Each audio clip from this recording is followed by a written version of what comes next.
दोस्तों, हमारी को एडमिन नेहा कुकृति जी ने बहुत ही मेहनत करके बहुत ही सुंदर प्रेजेंटेशन बनाई है।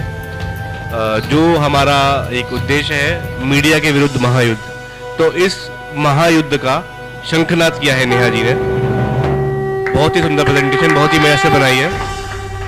इस प्रेजेंटेशन के अंदर शुभम भाई जो अकेला एक, जैसा अभी बताया तीस भाई ने कि एक अकेला सबको पेले, तो एक अकेला जो सबको पिछले 10 सालों से पेलता आ रहा है, वो सब जो बहुत सारी चीज़ें हैं, लेकिन जितनी चीज़ें केवल जो मेरे पास थी वो मैंने नेहा जी को प्रोवाइड कराई है। उन्होंने इसके ऊपर एक बहुत सुंदर प्रेजेंटेशन बनाया है, वो भी हम आपके सामने प्रेजेंट करेंगे। उसको प्रेजेंट करने से पहले एक छोटी सी एक मैं चीज़ कहना चाहूँगा, क्योंकि ये पूरा मीडिया को सच्चाई सामने लेके आने वाला है। अभी हमारे गाजियाबाद से सांसद और विदेश राज्य मंत्री जनरल वीके सिंह साहब यमन से 2000 भारतीय और ना जाने कितने और मुल्कों के देशों से जो लोग थे जो फंसे हुए थे वहाँ पर, उनको वहाँ से निकाल कर लेकर आए। इस इतने अच्छे काम की सराहना करने के बजाय मीडिया उनको घेर रहा है, उनको उनके जो बयान है वो उनको नकारात्मक रूप से पेश कर रहा है। मीडिया को सोचना चाहिए कि जो वीके सिंह साहब है वो कोई राजनीतिज्ञ नहीं है, वो फौजी आदमी है। तो फौजी आदमी सीधी बात करता है, फौजी आदमी बात को घुमा करा के बात करनी नहीं आती है उसको।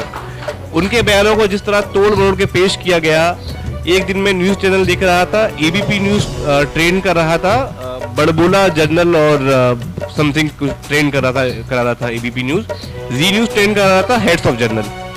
तो जी न्यूज़ को मैं हेड्स ऑफ बोलता हूँ, जो राष्ट्रभक्ति के लिए जो गंदे न्यूज़ चैनल्स हैं जिनसे वो कॉम्पीट करता है।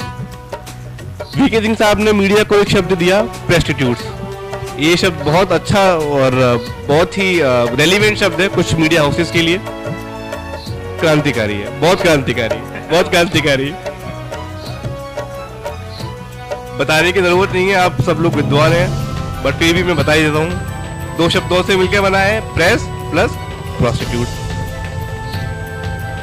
इसका मायने क्या हुआ? इसका मायने कैसे निकला कि एक जोक आया था, तो मैं उसको बताता हूँ। एक कोई मित्र था, वो कहीं जा रहा था किसी रेड लाइट एरिया के, तो उस रेड लाइट एरिया पे एक हाउस के बाहर लिखा हुआ था कि यहाँ पर सिर्फ जिस्म बेचा जाता है, यहाँ पर सिर्फ जिस्म बेचा जाता है, अगर ईमान खरीदना है तो मीडिया हाउस जाओ। तो जो मीडिया हाउस अपना ईमान बेच चुके हैं उनके विरुद्ध ये शंखनाद है आज का प्रेजेंटेशन। अब मैं शुभम भाई से आग्रह करूंगा कि वो मेरा सहयोग करें, साथ दें और डिटेलिंग करें प्रेजेंटेशन की।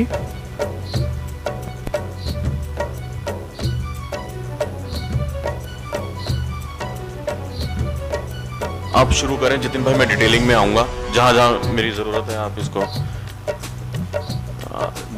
शुरू की 1-2 स्लाइड निकाल दीजिए। सबसे पहले तो साथियों, इस प्रेजेंटेशन के लिए मेरे पास फिर से शब्द नहीं, आज शब्दों का अकाल पड़ा हुआ है। नेहा जी ने जतिन भाई के साथ मिलकर के, जतिन भाई ने मेरे सारे पुराने कारनामे पता नहीं कहां से कब से इन्होंने संजो के किस मेल में रखे हुए थे, क्या क्या इसमें इकट्ठा करके निकाला है। और पावर पॉइंट के अंदर नेहा जी का बहुत अच्छा हाथ है और उन्होंने इतनी खूबसूरत स्लाइड्स बनाई हैं और हर चीज को नाप तोल के बनाया है। ये इमारत पूरी तरह से नेहा जी और जतिन भाई ने तैयार की है। मेरे को इन्होंने कल ही डिस्क्लोज किया ये सारी प्रेजेंटेशन। कल हम लोग होटल में आके यहीं चेक इन किया था, हम दिन से यहीं पे रुके हुए हैं क्योंकि ये सारा काम करने के लिए हमें 1 रात का समय चाहिए था। तो इस पे सिर्फ डेंटिंग पेंटिंग छोटा मोटा जो होता है ना कि उतना किया है, इसका पूरा श्रेय जतिन भाई को। और मैं चाहता हूं कि नेहा जी जो कि हमारी ग्रुप की इतनी वीरांगना और एक फीमेल जो उनके टेस्टिमोनियल में भी था कि अगर मेरे को लड़की होने के कारण कोई ये ना समझे कि मैं आप लोगों के साथ कंधे से कंधा मिला के नहीं लड़ सकती। जैसा कि संजीव भाई ने बताया कि उत्तराखंड की आपदा के वक्त में नेहा जी और संजीव भाई डट गए और इनके रिश्ते, इनकी मित्रता और हमारा जो संबंध है वो इतना आगे बढ़ा है। मैं चाहता हूं कि हम इस मीटिंग के बाद में एक छोटी सी क्लिप नेहा जी को सेंड करेंगे और एक बार हम उनका अभिनंदन कर दें। वो यहाँ नहीं है लेकिन हवा में, तरंगों में ये तालियां उन तक जरूर पहुंचेगी। नेहा जी के लिए बहुत बहुत धन्यवाद। हम थोड़ा फास्ट फॉरवर्ड में चलेंगे क्योंकि अब घड़ी हमें ही मेंटेन है ना, क्या बोलते हो जतिन भाई? अब आप 2005 का वाकया है जब शुभम भाई ने इस मीडिया के विरुद्ध महायुद्ध की शुरुआत की थी। दोस्तों, मैं थोड़ा इसमें फास्ट मोड में चलेंगे क्योंकि हम समय से पीछे चल रहे हैं। इस प्रेजेंटेशन के दौरान कोई भी चीज, किसी के भी जहन में कोई भी सवाल आता है तो प्लीज आप नोट कर लीजिएगा।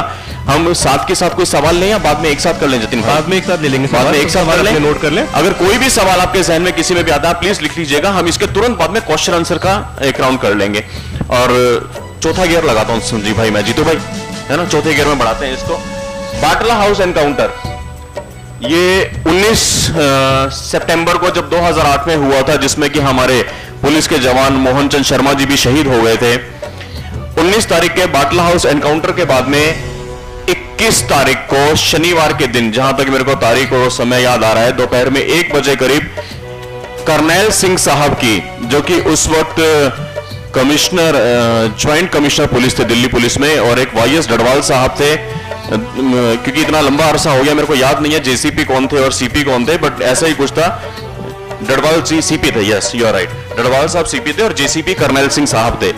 करनैल सिंह साहब की प्रेस कॉन्फ्रेंस चल रही थी दिल्ली में, और उनकी प्रेस कॉन्फ्रेंस के बीच में एक पत्रकार वहां से सवाल करता है। दोस्तों, मेरे अंदर एक कीड़ा शुरू से रहा है, कुछ नहीं करना, टीवी के आगे मोबाइल लेके, अब तो बहुत सारे संसाधन है हमारे पास में, मेरे को मालूम था कौन से चैनल्स हैं और कैसी कैसी चीजें होनी है और मीडिया को कितना गंदी चीजें करनी है कि हिंदुस्तान की इमेज आप ग्लोबल मैप पे क्या दे रहे हो।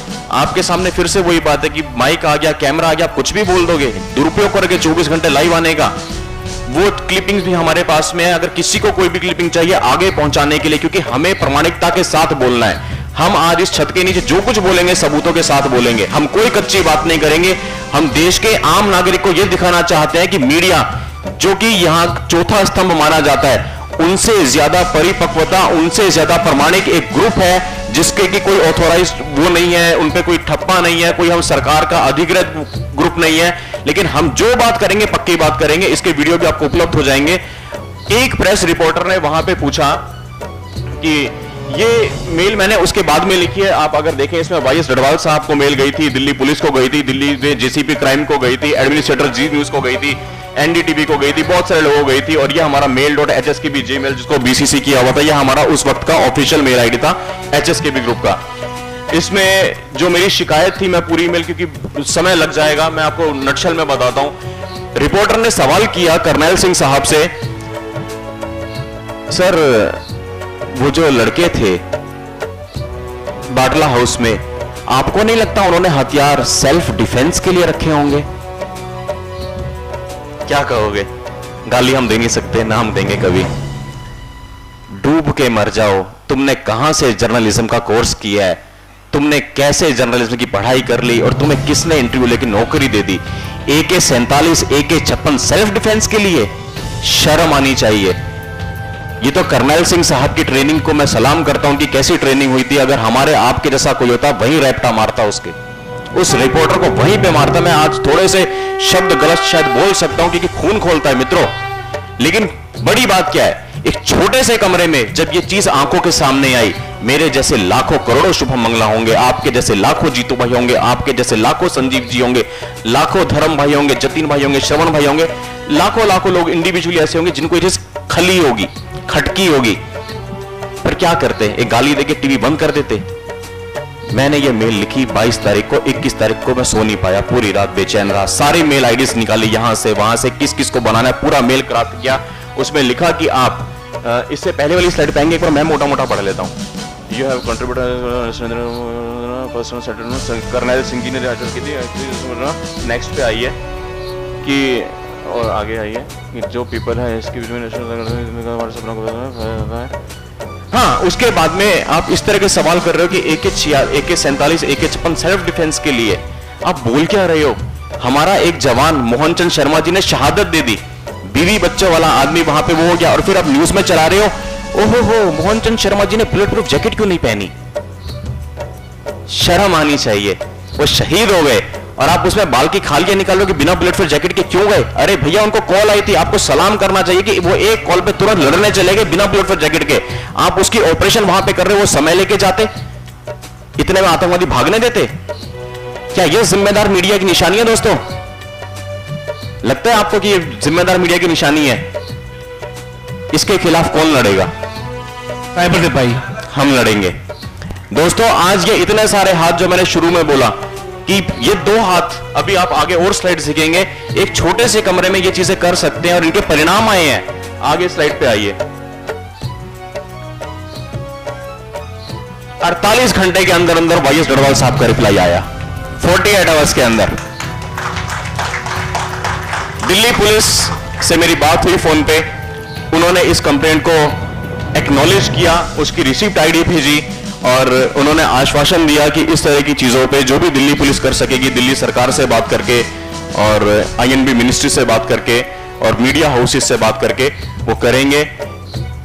पता नहीं क्या हुआ क्या नहीं हुआ, लेकिन मन में एक सुकून इतना था, एक शांति इतनी थी कि हाँ, जो चीज मुझे खाली आवाज उठाई और किसी ने उसको एक्नॉलेज किया, अप्रिशिएट किया, शायद ये मेरी भारत माता के लिए छोटा सा योगदान था, जिसको करने के बाद 22 सितंबर 2008 की रात को एक सुकून की नींद आई।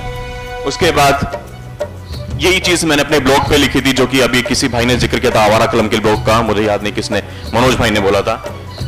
सारा का सारा वो उस पर पूरा लिखा था। इसके अंदर अगली स्लाइड हमारी करप्ट हो गई है। इसमें बेसिकली पूरे लेख के बाद में मीडिया से जुड़ी भी हमारी कुछ, क्योंकि उनके नाम डिस्क्लोज करने में दिक्कत नहीं है, क्योंकि कमेंट कोई भी देख सकता है, ओपन है। वंदना अवस्थी जी हैं, दुबे जी हैं, बहुत सारे हमारे जो मीडिया के पुराने साथी हैं, दुबे जी ग्रुप वाले नहीं, पुराने मीडिया हाउस के, उन्होंने भी इस पे बोला कि हम पत्रकारिता में 10-10, 12-12, 15-15 साल से हैं, लेकिन आपका ये आलेख, ये लेख वास्तव में शर्मनाक है, मीडिया हाउसेस के मुंह पे एक तमाचा है और हम सबको, मीडिया वालों को आत्मचिंतन का, आत्ममंथन का समय आ चुका है।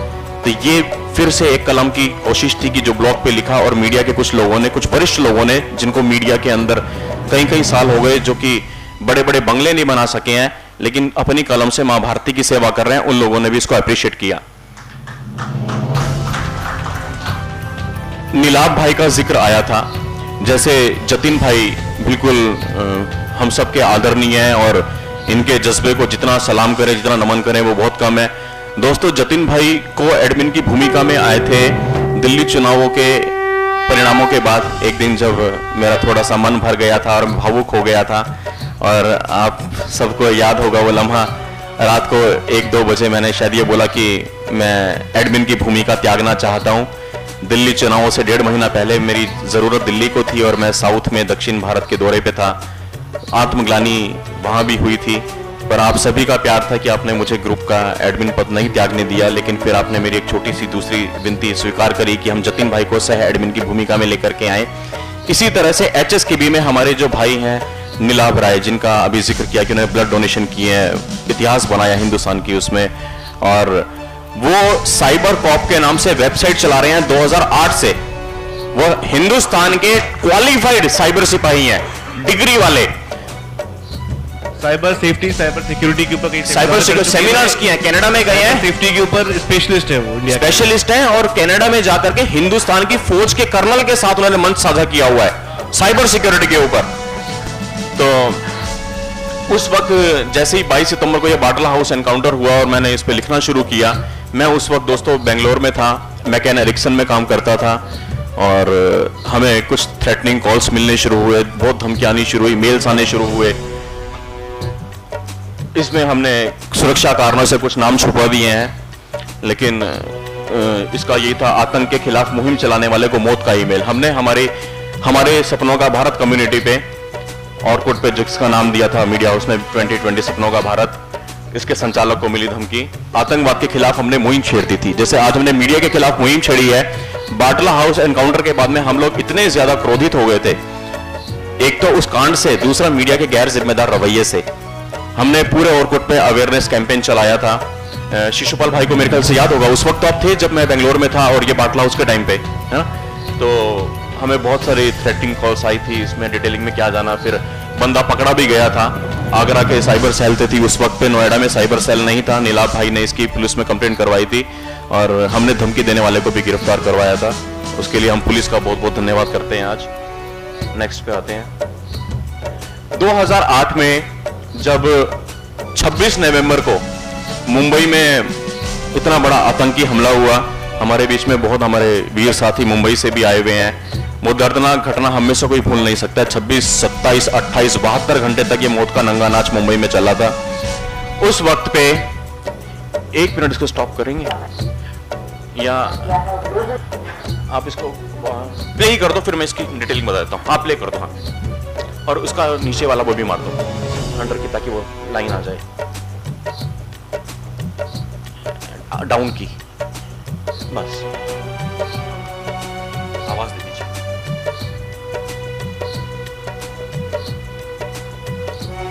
हाँ पोज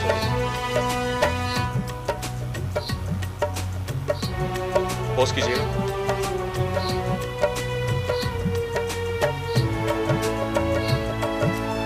नवंबर को साथियों ये हमला हुआ था और 28 नवंबर की सुबह मैं अपने ऑफिस के लिए तैयार हो रहा था। एनडीटीवी में लगा के रखता था, आपको जान के ताज्जुब होगा क्योंकि एनडीटीवी मेरा उस वक्त क्लाइंट था। जैसे कि मैंने भारत निर्माण किया कांग्रेस के लिए, कांग्रेस मेरा क्लाइंट था, मेरा काम था करना, इसी तरह एनडीटीवी भी मेरा ही क्लाइंट था मैकन एरिक्सन का, और इसको मैं पसंद भी करता था और इससे मैं नफरत भी करता था। सुबह सुबह मैंने एक चीज देखी, इसमें एंकर्स आके बोल रही थी मुंबई में हुए हमलों में शहीद हुए, जिंदगी से लो आप, ये मेरे से अच्छा बोलेंगे।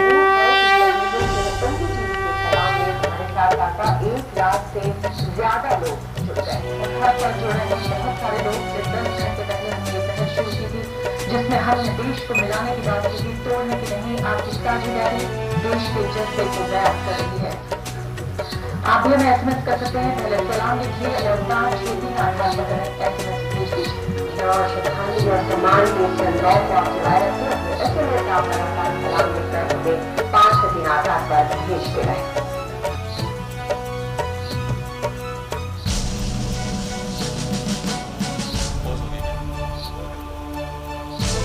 अच्छा, मैं आप पूरा वीडियो दिखा सकता हूँ।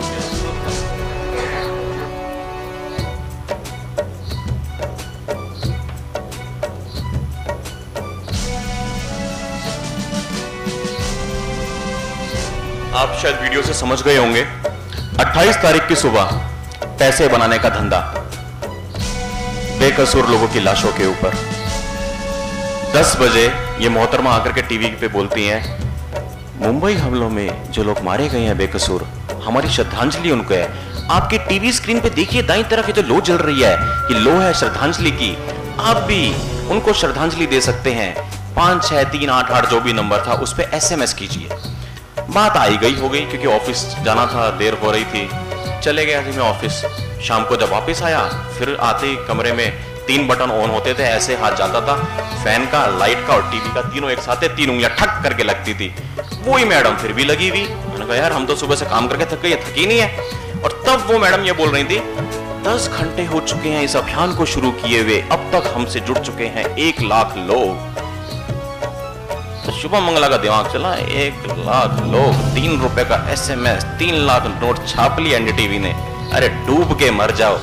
वो बेकसूर लोग जो मुंबई में मारे गए आतंकी हमले में, तुम उनके ऊपर पैसे बना रहे हो। ये वीडियो वहीं पे शूट किया, इसकी क्वालिटी इसलिए इतनी पुअर थी। इस वीडियो के बाद में जो बाद में टेक्स्ट लिखा कि मैं चैलेंज करता हूं, ये वीडियो एनडीटीवी को जाने के बाद और मीडिया हाउसेस में जाने के बाद में एनडीटीवी ऐलान कर देगा कि ये सारे एसएमएस के पैसे हम शहीदों को देंगे। 29 नवंबर को एनडीटीवी पे सुबह यह ऐलान हो गया कि एसएमएस से आए हुए सारे पैसे मुंबई के शहीदों के परिवारों को दे देंगे। बड़ी बात यह नहीं है कि पैसे उनकी जेब में नहीं गए, वहां गए। बड़ी बात यह है कि इस चीज को पकड़ा और उनके मुंह पे तमाचा लगाया और मजबूर किया उनको कि वो पैसे वो शहीदों के परिवारों तक पहुंचाए। और उसके बाद में जहां तक मुझे याद आ रहा है, ना तो कोई ऐसी आतंकी घटना हुई है, और अगर हुई भी हो तो मेरे ख्याल से कुछ ऐसा पैसे बनाने का धंधा भी नहीं हुआ है। उस पे एक रोक लगी है, जो कि एक व्यक्तिगत रूप पे एक छोटे से इंसान का, एक भारत के आम नागरिक का एक प्रयास था। तो दोस्तों हम अपने ग्रुप के साथ में कितने बड़े काम कर सकते हैं। नेक्स्ट पे आते हैं। उसी मुंबई हमले के दौरान 27 तारीख की रात को, अच्छा ये भी कहेंगे कि इनसे कोई मेरे पुराने कुंडली के कलेश होंगे एनटीवी के साथ में, ये भी थकते नहीं थे गंद मचाते हुए, मैं भी थकता नहीं था मेल करते हुए। 27 तारीख की रात को 1 बजे, मतलब 28 की सुबह 1 बजे स्टूडियो में थी सिकता जी, जो कि इनकी रिपोर्टर हैं एनडीटीवी की काफी सालों से, अब तो सीनियर पोस्ट पे आ गई होंगी। और इनके जो ग्राउंड रिपोर्टर हैं मनोरंजन भारती जी, जो कि वरिष्ठ पत्रकार हैं, सीनियर कॉरेस्पॉन्डेंट हैं, मनोरंजन भारती जी ने भाई 72 घंटे टेरर अटैक को कवर किया, उसके लिए उनका बहुत बहुत अभिनंदन है, आभार है कि मुश्किल नहीं है। हम लोग के लिए माइक पे बोलना बहुत आसान है, पर उस वक्त मौत के सामने कवर करना मुश्किल है। लेकिन रात को 1 बजे इतनी गैर जिम्मेदार हरकत सिर्फ और सिर्फ अपने टीआरपी के लिए, वो भी क्लिपिंग हमारे पास अवेलेबल है।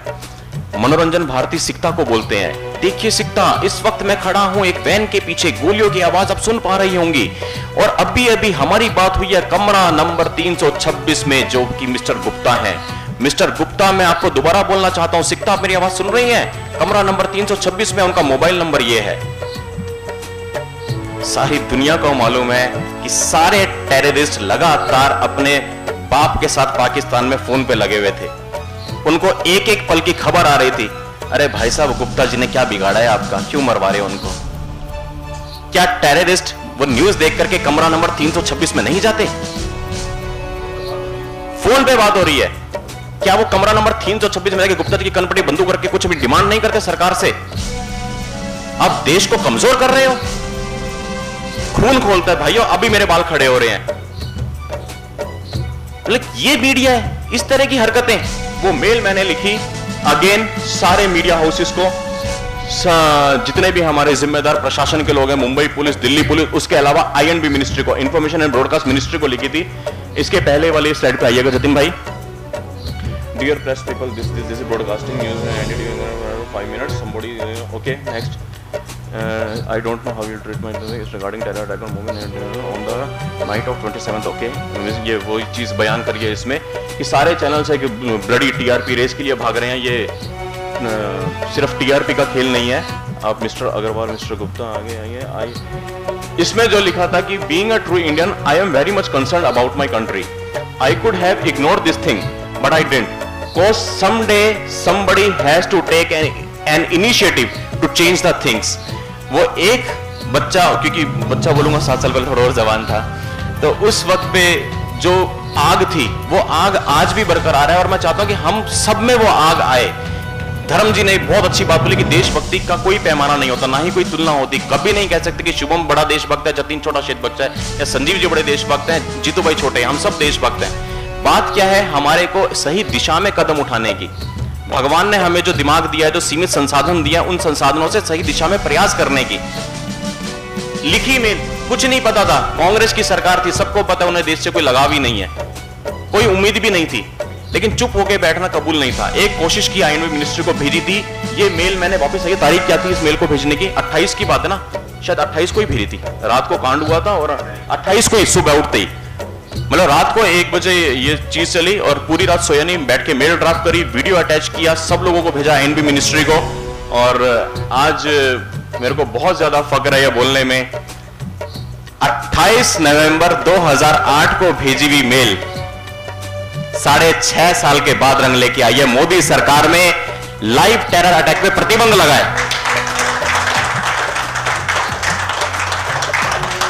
भगवान ना करे हमारे देश में कभी कोई दोबारा ऐसा हमला हो।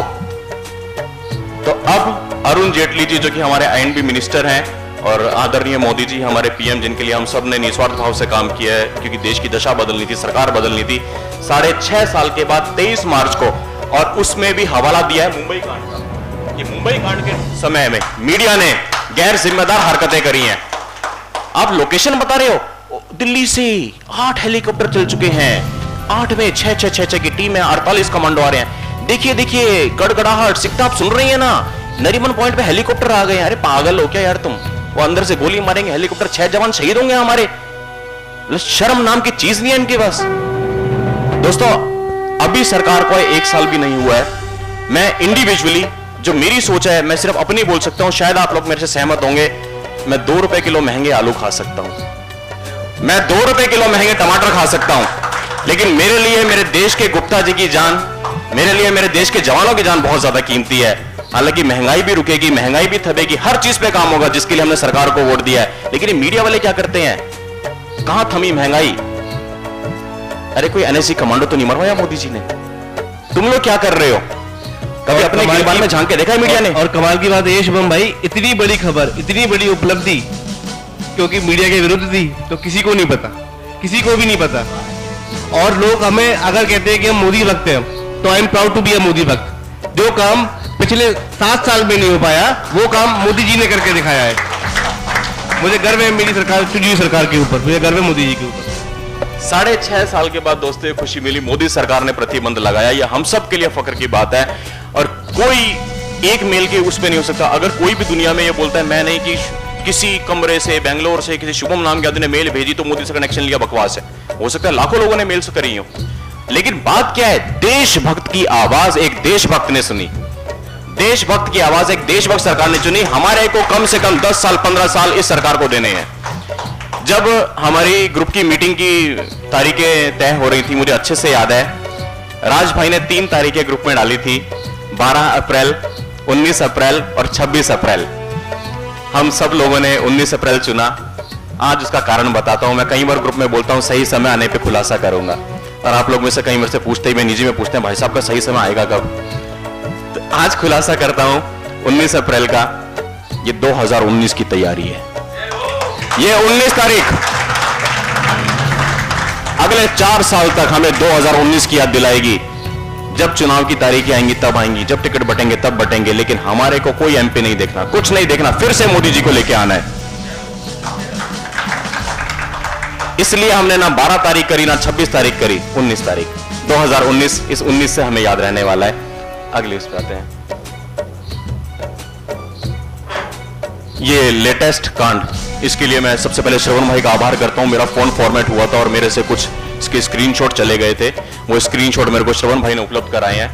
15 जनवरी 2015 को रात को 7:50 पे, 7:45 बजे एबीपी के वेब पोर्टल पे, हालांकि एबीपी का वेब पोर्टल अगर कोई भाई देखे तो वो किसी पोर्न साइट से कम नहीं है, उसके अंदर मतलब वो देखने लायक ही नहीं है सारा। इसे तो अतिशयोक्ति से भी ऊपर वाली अतिशयोक्ति है। खैर 15 जनवरी को इन्होंने एक पोस्ट लिखी जिसमें ये बोलते हैं गुरमीत और देवीना के लिए। गुरमीत और देवीना एक रामायण सीरियल में इन्होंने राम जी और सीता जी का रोल प्ले किया था, और ये किसी फिल्म में आने वाले थे जिसमें कि जो इसकी वाइफ है देवीना, वो किसी और के साथ में स्टारकास्ट कर रही थी। आपने इस चीज को इतनी मिर्च मसाला लगा के ये नहीं बोले कि हस्बैंड के सामने वाइफ किसी और से रोमांस कर रही है या देवीना किसी और के सामने रोमांस कर रही है। क्या लिखते हो, Sita romancing with someone else in front of her Ram, डूब के मर जाओ। लानत है इनके ऊपर, लानत है। इस मुल्क में गंगा जमनी तहजीब है, हिंदू मुस्लिम हम बोलते हैं भाई हैं, भाई की तरह रहते हैं, हमें किसी धर्म से कोई नफरत नहीं है। लेकिन आज इस छत के नीचे मैं चैलेंज करता हूं, ये पोस्ट जिसने भी लिखी है वो लिख के दिखाए आयशा बीवी मोहम्मद के सामने किसी और से रोमांस कर रही है। शुभम भाई ये पोस्ट लिखी थी रामाकृष्ण लक्ष्मण ने, रामाकृष्णन लक्ष्मण ने लिखी थी ये पोस्ट। हाँ अभी आएगा उस पे। वो लिख के दिखाए कि मरियम जीसस के सामने किसी और से रोमांस कर रही है। हम नहीं बोलते, वो हमारे भाई हैं, उनका अपना धर्म है, मजहब है, उसको फॉलो कर रहे हैं, करें, कोई दिक्कत नहीं है। लेकिन ये क्या है कि आप ये बोल रहे हो कि सीता राम के सामने, लानत है। लेकिन फिर से वही बात, इसको लेकर के हमारे ग्रुप में बहुत आक्रोश हुआ था एकदम से, और बहुत ज्यादा, क्योंकि ये आक्रोश करने वाली चीज थी, हम सबके खून खोल गए थे। आज मीडिया को मालूम पड़ेगा साइबर सिपाहियों की ताकत।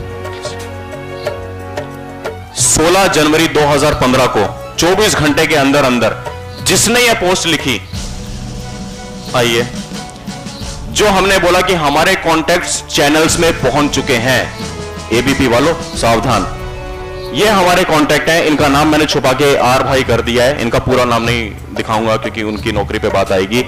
उन्होंने ये कॉन्टैक्ट दिया रात को, दिन में इनको 13:47 पे कुछ और भी चर्चा ऊपर हुई थी, फिर उन्होंने बोला कि शुभम भाई पोस्ट कौन सी है, ये पोस्ट उनको भेजी।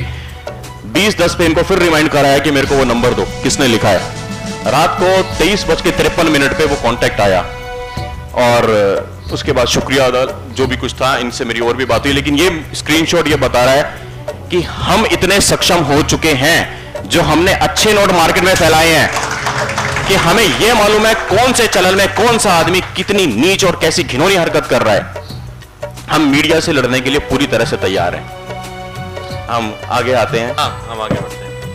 ये अभी तक का वापस इस स्लाइड पे आते हैं, जो जतिन भाई और नेहा जी ने बहुत मेहनत से बनाया था, कि थोड़ा सा एक आइडिया देने के लिए कि एक अकेला लड़का एक छोटे से कमरे में दिल्ली से 2-2.5 हज़ार किलोमीटर बेंगलोर से बैठ करके एक लड़ाई लड़ रहा है, और उसके परिणाम भी मिल रहे हैं, चाहे देर से बेर कभी भी मिल रहे हैं, या अभी तक की वो अचीवमेंट्स या अभी तक के काम थे जो एक इंडिविजुअल के हाथों से हुए हैं सिर्फ देशभक्ति के भाव में। अब आगे आगे मीडिया के सारे जितने घिनौने चेहरे हैं जो हम सब तो परिचित हैं, लेकिन दोस्तों ये प्रेजेंटेशन हमारे को वीडियो फॉर्मेट में हम लोग बनाएंगे।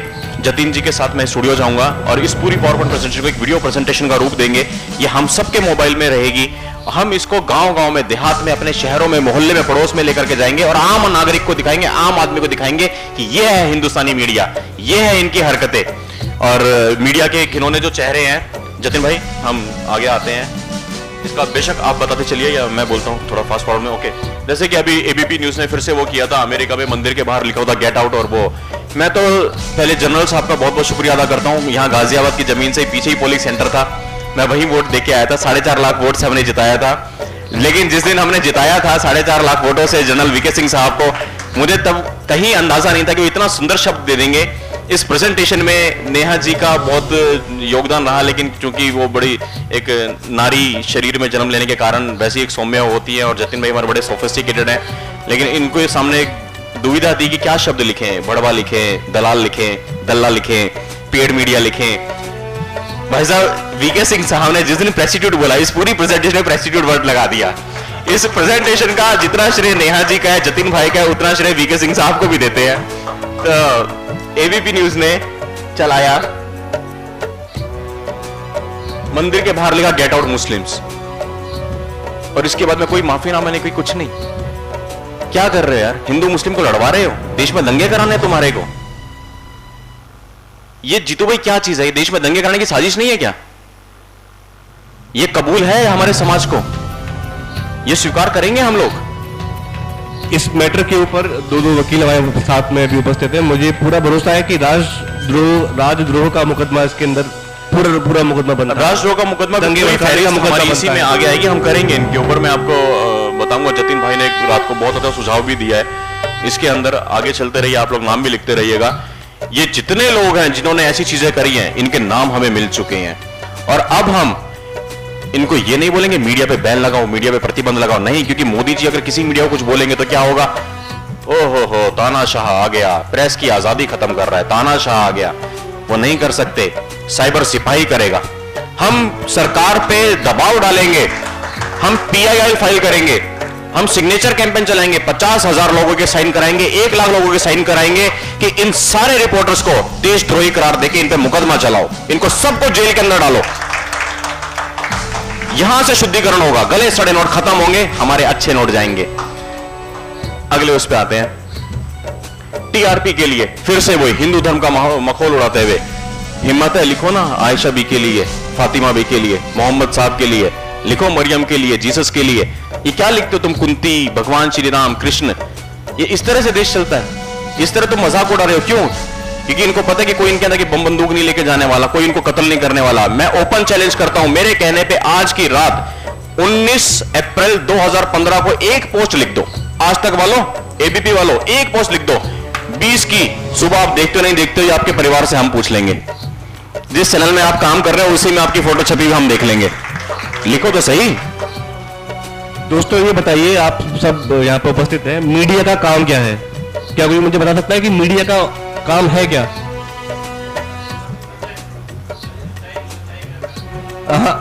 मीडिया का काम है जो रिपोर्ट, जो घटना जैसी हुई है उस घटना को उसी तरह से बताना।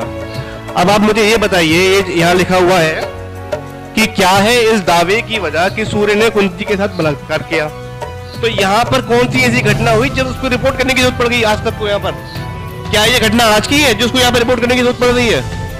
यहाँ लिखा हुआ है, महाभारत की युद्ध के बाद दुर्वासा ऋषि ने कृष्ण उनकी पटरानी को, ये मैं बोल भी नहीं सकता क्या लिखा है।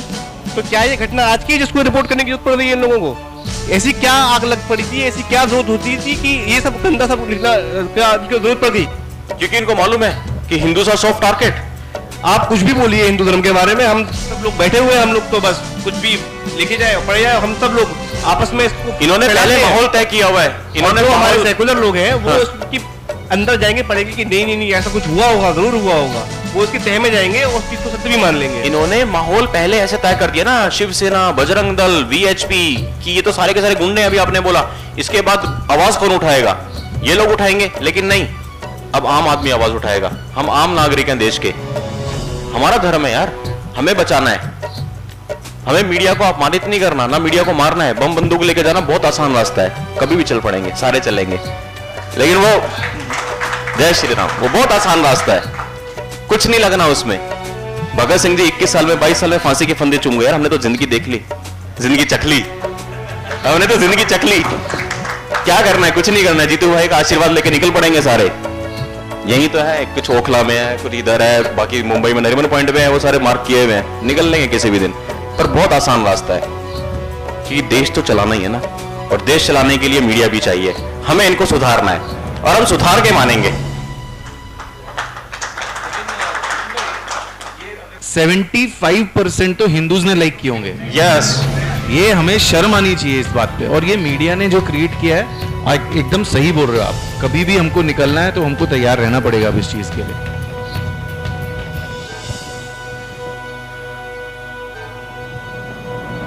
ये देखिए जी, एबीपी आज तक के बाद एनडीटीवी क्यों पीछे रहे? ये भी बहुत बड़ा चैनल है देश का, होड़ लगी हुई है। इनका रिपोर्ट करने का स्टाइल देखिए। Alleged Indian Mujahideen member Afzal Usmani goes missing from Mumbai court. लाल निशान में अंकित किया हुआ शब्द देखिए, एलिज्ड, मतलब हिंदी में क्या कहेंगे उसको? आरोपी, संदिग्ध। संदिग्ध, क्या बात है संजय भाई, संदिग्ध, संदिग्ध। और नीचे देखिए, BJP MLA Suresh Rana arrested for his role in the Muzaffarnagar riots. मतलब एक को आपने घोषित कर दिया, और जो आतंकवादी कोर्ट से फरार हो गया उसको अभी भी बोल रहे आरोपी और संदिग्ध। ये ओपिनियन अपनी तरफ से फैसला दे दिया। शेम। ये चीजें हमें गांव गांव में लेकर के जानी है, और लोगों को दिखाना है कि मीडिया से सिर्फ उतना लो जितनी जरूरत है। होटल में जाते हैं, खाना आता है, अपना पेट तो अपना होता है ना, उतना खाओ जितनी भूख है। मीडिया को भी ऐसे समझो कि खाना परोसने वाला एक होटल है, जितनी भूख है उतना खा लो, बेकार का सब छोड़ दो। ये चीज हमारे को गांव गांव में लेके जानी है, और जिस दिन हमने ये काम कर दिया, हमने ये लड़ाई जीत ली। नेक्स्ट पे आते हैं दोस्तों। 26 जुलाई 2008 की शाम को हिंदुस्तान के हर एक मीडिया हाउस को शाम को 6:01 पे एक ईमेल गई थी। तारीख फिर से बोलता हूं, 26 जुलाई 2008 को शाम को 6:01 पे हिंदुस्तान के हर एक मीडिया हाउस को यह मेल गई थी। अल अरबी का दस्तखत था इस मेल में, इंडियन मुजाहिदीन की यह मेल थी। बहुत लंबी मेल है, 14 पन्नों की। अगेन हमारे सोर्सेज से हमें मिली है। आप अलग से चाहेंगे इसका पीडीएफ मिल जाएगा, इसका वीडियो मिल जाएगा। लेकिन बात क्या है, साध्वी प्राची जी कुछ बोल दे, आप 2 दिन तक एपिसोड चलाओगे। योगी आदित्यनाथ जी कुछ बोल दे, आप 2 दिन तक एपिसोड चलाओगे। और इस मेल का एक एक अक्षर अगर आपने पढ़ लिया तो पता नहीं क्या होगा देश में। कोई माई का लाल चैनल ऐसा था जिसने मेल देश के सामने रखी। आप में से किसी को याद आ रहा है इंडियन मुजाहिदीन की मेल कभी पब्लिक हुई हो, कभी देश के सामने आई हो? और ये हर मीडिया हाउस के पास है। अहमदाबाद ब्लास्ट से 2 मिनट पहले 6:03 पे या 5 मिनट पे पहला धमाका हुआ था। शाम को 6:05 पे 26 जुलाई को अहमदाबाद का पहला बम फटा था। सिलसिलेवार जो बम सीरियल ब्लास्ट हुए थे, उससे पहले जयपुर में हुए थे, तब भी एक मेल गई थी 6:01। सब मेल सर्वर के अंदर ये मेल आज भी पड़ी हुई है। क्यों नहीं दिखाते देश को? हम दिखाएंगे।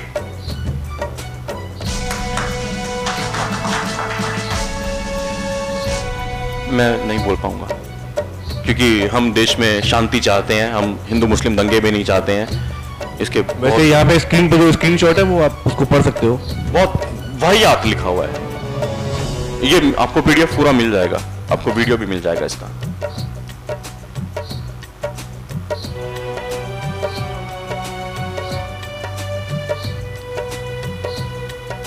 ये देश के कुछ नामी पत्रकार तथाकथित, जिनको राज्यसभा में सीटें चाहिए, जिनको बड़ी बड़ी आलीशान गाड़ियां चाहिए, बंगले चाहिए, एक तरफ राहुल गांधी की स्पीच के ऊपर अपने कमेंट्स लिख रहे हैं, अपना ट्वीट लिख रहे हैं, एक तरफ मोदी जी की स्पीच भी लिख रहे हैं। इसमें मेरे कुछ बोलने की गुंजाइश ही नहीं है।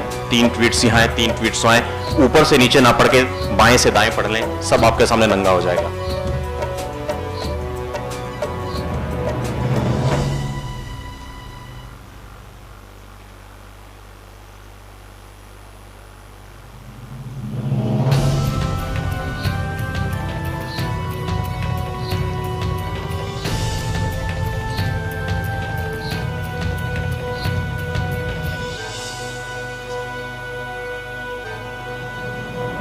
रिपोर्टर्स वो रिपोर्टर्स हैं दोस्तों, फिर से प्रमाण के साथ बोलूंगा, वीडियो सबूत के साथ बोलूंगा, 2009 के इलेक्शन का दिन वोटिंग चल रही थी और इनमें से एक, नाम नहीं लूंगा, 3 ही है, अगर तीनों तक की मेरी बात पहुंचेगी तो समझ जाएगी कौन सी थी।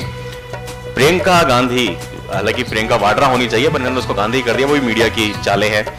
प्रियंका वाड्रा के यहां जाकर के लाइव वहां पे इंटरव्यू ले रही हैं और क्या बोल रही हैं, अरे रे देखो प्रियंका की साड़ी सीधे पल्ले की, बिल्कुल इंदिरा जी की तरह साड़ी पहनती है, ये इंदिरा जी बनेंगी अगली देश की, इनमें इंदिरा गांधी दिखाई देती है, जैसी दादी वैसी पोती। अरे अरे प्रियंका के बाल देखो, बाल देखो, ये मैं कैमरामैन से गुजारिश करूंगी, निवेदन करूंगी, जरा साइड एंगल लेके आए। अरे देश प्रियंका की जुल्फों से चलेगा क्या?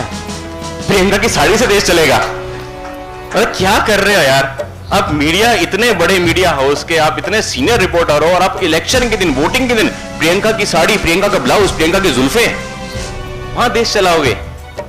दोस्तों इन सबको विधानसभा में टिकटें चाहिए, राज्यसभा में टिकटें चाहिए, गाड़ियां चाहिए, बंगले चाहिए, हमें इनसे वापस खींच लेना है और हम खींच लेंगे। नेक्स्ट पे आते हैं। नहीं वो फीमेल रिपोर्टर इसके अंदर नहीं गई, मेल होता शायद जाता। क्रांतिकारी बहुत क्रांतिकारी। ये भारतीय सेना को गाली देता है एक और प्रेस्टिट्यूट। पहले जतिन भाई ने यहां दल्ला लिखा था, लेकिन अगेन वीके सिंह साहब ने इतना अच्छा शब्द दिया तो हमने दल्ला वर्ड हटा करके प्रेस्टिट्यूट लिखा। शाहनवाज मलिक टीवी 18 नेटवर्क 18 में काम करता है, जो लिखता है जिस सेना का पेशा ही हत्या और बलात्कार करना है, मोदी की नजर में वो ध्रुव तारा है। शेम, ये हमारी सेना को गाली दे रहा है। शेम, जिस सेना का पेशा ही हत्या और बलात्कार करना है, मोदी की नजर में वो सेना ध्रुव तारा है। जब मोदी जी अपना जन्मदिन छोड़ करके कश्मीर गए थे, ऐसा प्रधानमंत्री हिंदुस्तान को पहली बार मिला, अपना जन्मदिन छोड़ के, अपने परिवार को छोड़ के सेना के बीच में जाए, उनका मनोबल बढ़ाए।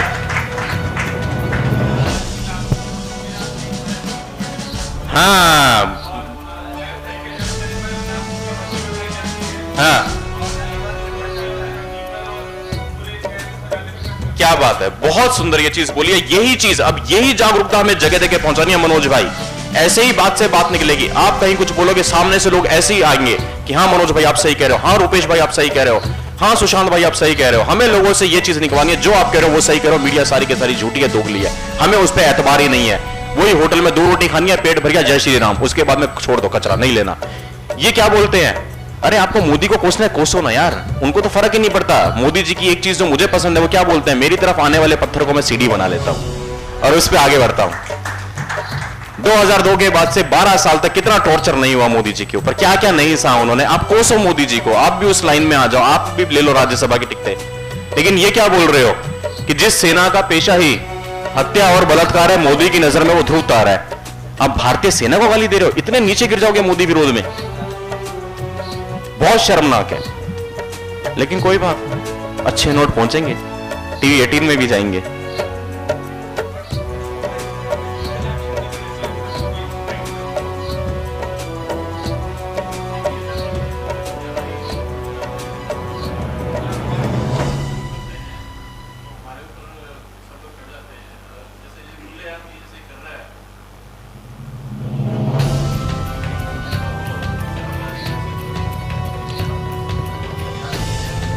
आपके जो सवाल मन में उभर रहे हैं वो बहुत वाजिब सवाल है और इन्हीं सब सवालों पर चर्चा करने के लिए हमने आज के दिन मुकर्रर किया है। आज ये सेमिनार इन्हीं सवालों के लिए थी। ये सारे सवाल जो आपके जहन में आया, हमारे जहन में आ चुके, हमने खुद लिखे हुए सवाल। हमें पता है कोई भी आदमी सबसे पहले पूछेगा अब आगे क्या, हम क्या करें।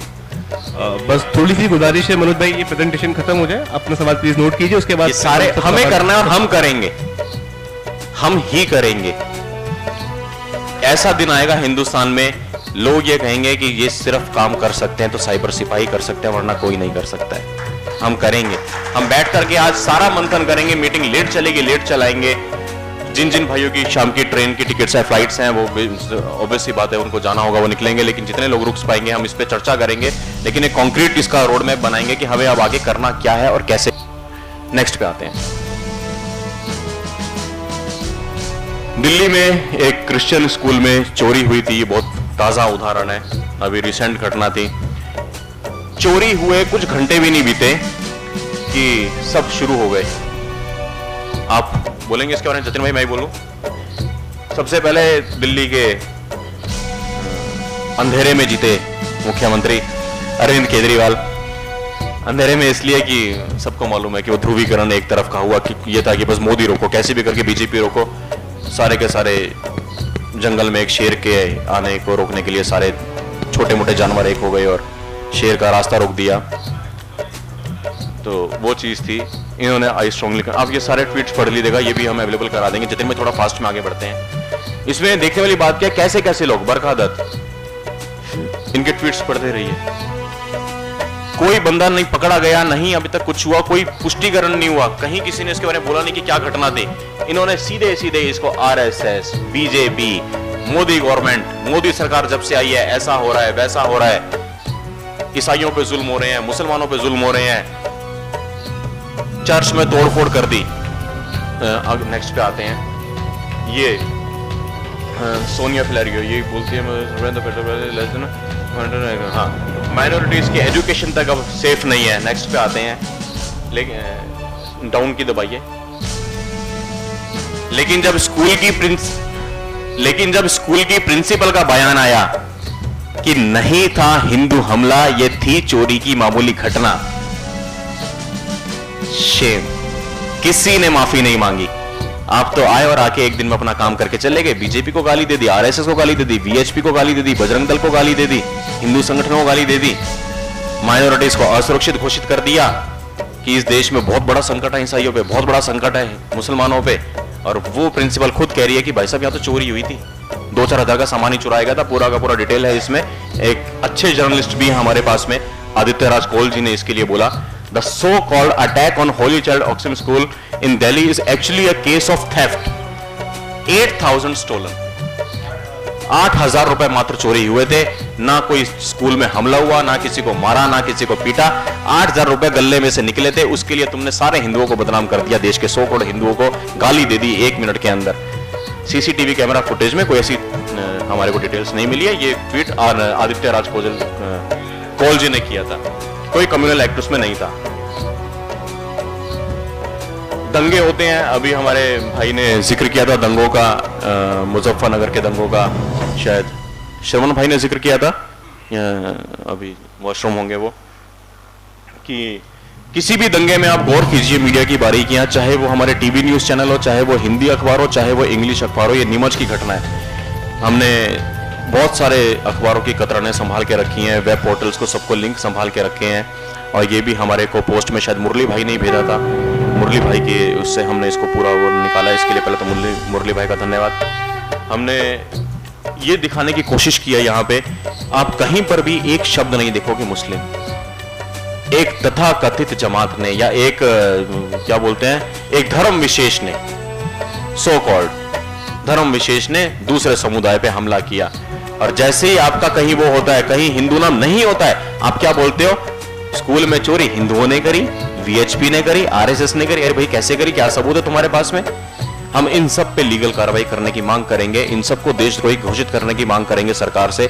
सरकार हमने बनाई है, हमें सरकार पे पूरा भरोसा है, देशभक्तों की सरकार है। कुछ चीजें जो उन्होंने वादा किया था, कुछ चीजों के वादे मोदी जी ने नहीं किए थे, लेकिन उनकी जिम्मेदारी है। हम उनसे अपील करेंगे, हमारा खून खोलता है कि आपको इन चीजों पर रोक लगानी होगी।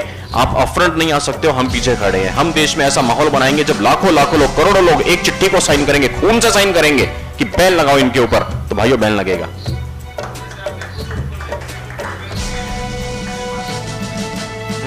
इससे ही मारेंगे बहुत को। इसी तरह से बहुत सारी स्लाइड्स हैं। द हिंदू देखें, इंडियन एक्सप्रेस देंगे, शेखर गुप्ता देखो, प्रवीण स्वामी तो बोट को बोलाया कि जी ये बोट हमने उड़ाई थी। और पाकिस्तान के चैनल पे अगला वीडियो शायद प्रवीण स्वामी का भी मैंने रखा हुआ, आपको दिखाऊंगा। इंडिया चैनल में तो बोला ही बोला, पाकिस्तान के मीडिया में जाके भौंका आया कि जी हमारी सरकार झूठ बोल रही है। नन का रेप अभी किसी भाई ने जिक्र किया था, शायद मुरली भाई ने किया था आगे ना, मुरली भाई ने अभी अपने इंट्रोडक्शन में जिक्र किया कि ऐसे 72 साल की नन का रेप हुआ। अब इसमें देखिए बारीकी से देखना, ये इंडियन एक्सप्रेस की न्यूज है 16 मार्च की रात को 2:46 पे, 2:45 बजे रात को, कि नन का रेप हुआ है। ऐसे पश्चिम बंगाल में, या डिटेलिंग नहीं है, या आसाम में हुआ था, क्योंकि पश्चिम बंगाल में 2:45 बजे ये पोस्ट लिखी। बीजेपी को, वीएचपी को, आरएसएस को, बजरंग दल को, हिंदूवादियों को इसका जिम्मेदार ठहरा दिया। 17 तारीख की सुबह जब पता चला कि वो आरोपी बांग्लादेशी है, हिंदू नहीं है, मुसलमान है, 16 तारीख की रात को 2:45 बजे पोस्ट करी थी, 17 तारीख की दोपहर में 3:43 पे उसको एडिट कर दिया बिना किसी माफी के। उसके बाद कोई भी क्लिक करेगा, ना बीजेपी का नाम है ना वीएचपी का नाम है। हम तो जागरूक साइबर सिपाही हैं, स्क्रीनशॉट्स रखते हैं, सारी चीजें हैं। ये चीजें हमें आम लोगों को दिखानी है कि वेबसाइट्स पे, वेब पोर्टल पे मीडिया किस तरह से अपनी जो कहते हैं ना कि मंशा है उसको थोप रही है देश के ऊपर कि हिंदुओं को बदनाम करो, हिंदू संगठनों को बदनाम करो।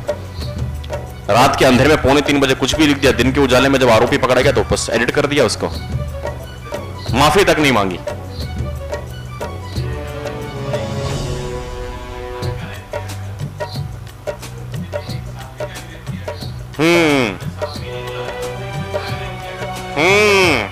Double standards, yes.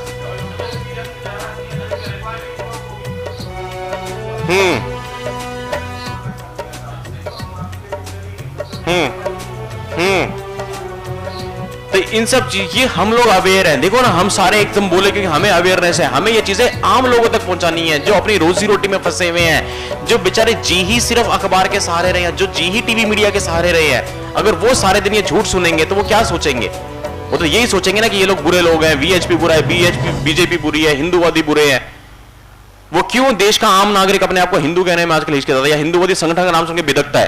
क्योंकि इन्होंने गंदा माहौल बनाया हुआ है। हमें इसको रिवर्स करना है। बस ये अवेयरनेस हमें लोगों तक पहुंचानी है। अब आगे धीरे धीरे इसमें वक्त लगेगा। मैगी नूडल्स नहीं है, ये कभी भी एक दिन में नहीं बनेगा, ये तपस्या है। आप देखो 22 तारीख को मैं फिर डेट भूल गया, 2008 में जो मेल लिखी थी, 23 मार्च 2015 में उस पर बैन लगा है। 6.5 साल उसके लिए इंतजार किया, लेकिन वो दिन आया। भगवान हमारे साथ हैं, हमें सारे अच्छे दिन मिलेंगे, मोदी जी वाले अच्छे दिन भी और एक देशभक्त के नाते अच्छे दिन भी। संयम रखना पड़ेगा दोस्तों, बिना संयम कुछ नहीं हो सकता, तपस्या है ये। इसके अलावा ये राणा यूब का है मेरे ख्याल से, है ना, इतनी लंबी कहानी वही लिख सकती है। ये एक और प्रेस्टिट्यूट सेम नन के रेप पे, ये पूरी अगर आप बहुत लंबी इसकी पोस्ट थी, हम आपको प्रोवाइड करा देंगे। आप मोटे मोटे की पॉइंट्स के पिछले साइड पे वीएचपी को, एचआरडी को, मोदी जी को, खट्टर साहब को, अपने फडणवीस जी को, किस किस को नहीं गाली दी है। और सारी गालियां देने के बाद जब पता पड़ा कि वो बांग्लादेशी था, मुसलमान था, क्या लिखती है नीचे ब्रैकेट में, editor's note, this column was written before the alleged rapist in the nun case were held. Shame, मतलब अभी भी एलिज्ड, आगे क्योंकि वो बांग्लादेशी था, भाई था उसका, क्या बात है। उसके बाद भी माफी नहीं मांगी, भर भर के गालियां दी मोदी जी को, भर भर के गालियां दी सबको। और क्या दिखा रहे हो कि हिंदुस्तान में ईसाई सुरक्षित नहीं है। आप एक बारीक पॉइंट बोल समझिएगा, ये इस अभी तक की चर्चा की आप सबसे अहम बात में बोलने वालों, सबसे अहम। इन सारी चीजों से हमारा खून खोलता ठीक है, लेकिन एक बात समझना, ये चीजें सिर्फ हिंदुस्तान में नहीं लोग देखते हैं, ये चीजों का हवाला देकर के पाकिस्तान के चैनल्स यूएस में, यूके में, ये ग्लोबल मार्केट में क्या इफेक्ट दे रही है कि हिंदुस्तान एक टेररिस्ट नेशन है, हिंदुस्तान में माइनॉरिटीज असुरक्षित है, हिंदुस्तान में भगवा आतंकवाद है। हमारी मीडिया की रिपोर्ट्स को पाकिस्तान हवाला देकर के ग्लोबल मैप पे बोलता है कि भारत के अंदर सब कुछ खराब है। क्या, क्योंकि जितना आप लोग शायद हिंदुस्तान के चैनल्स देखते होंगे, मैं थोड़ा पाकिस्तान के ज्यादा देखता हूं। मैं आपको कुछ रिपोर्ट्स दिखाता हूं, मतलब इन चीजों का फायदा पाकिस्तान नहीं उठाता। आपका डॉन न्यूज हो, समा न्यूज हो, ARY हो, जियो टीवी हो, न्यूज 1 हो, आपके एक डिन न्यूज है, सच न्यूज है, हालांकि पाकिस्तान में सच तो है ही नहीं, सारा झूठी न्यूज है उनका। सच टीवी हो गया, कैपिटल टीवी हो गया, इन सब की रिपोर्ट्स हमारे पास में। लेकिन ये चलाएंगे तो शायद कल तक सेमिनार चलेगी, मोटे मोटे 2 या 3 वीडियो हम इसमें चलाते हैं। आप देखिए हिंदुस्तान की मीडिया का हवाला देके पाकिस्तान का चैनल, पाकिस्तान की मीडिया ग्लोबल मैप पे हमारी छवि कैसे बदनाम कर रही है, गलत इमेज बना रही है। और हमारे मीडिया वालों को समझ नहीं आ रहा कि हम आम नागरिक मामूली बात बताते हैं। देखिए, इंडिया के ब्रास टैक्स ने, हमने अपने थिंक टैंक के फोरम से बहुत तवील अरसे से इंडियन क्रिश्चियंस पर जो जुल्म हो रहे थे उस इश्यूज को हमने उठाया, सिखों पर जो जुल्म हो रहे थे उन इश्यूज को हमने उठाया, दलित और शुदर जो उनके अनटचेबल्स हैं, जिनके खिलाफ ये हिंदू ज़ायनिस्ट एक शदीद मुहिम कैंपेन रन कर रहे हैं। तो इस वक्त इंडिया में भी हमारे इस प्रोग्राम को, इस मिशन को रिकॉग्नाइज किया जा रहा है। और अंदर से इंडियन सोर्सेज हमें ईमेल्स पर और मैसेजेस के जरिए हमें खबरें भेजते हैं कि अंदर मूड क्या चल रहा है और मिजाज क्या है। बल्कि आज हम ये ब्रेकिंग न्यूज देते हैं, पिछले 4 महीने से पूरे इंडिया में सबसे ज्यादा खौफनाक तहरीकें जारी थी माइनॉरिटीज के खिलाफ। इसमें सिखों को, उसमें कम से कम 2000 के करीब ईसाइयों को मारा गया था, चर्चेस जलाए गए थे, और सबसे जो एक तशवीशनाक बात दुनिया के लिए थी वो ये सामने आई कि इंडियन मिलिट्री इंटेलिजेंस के कर्नल ऑफिसर्स और एक बहुत बड़ी तादाद में उनकी सिक्योरिटी फोर्सेस के अफराद बजरंग दल, बीजेपी, शिव सेना और हिंदू रेडिकल ज़ायनिस्ट की मेंबर तंजीमों से वाबस्ता नजर आ गई। और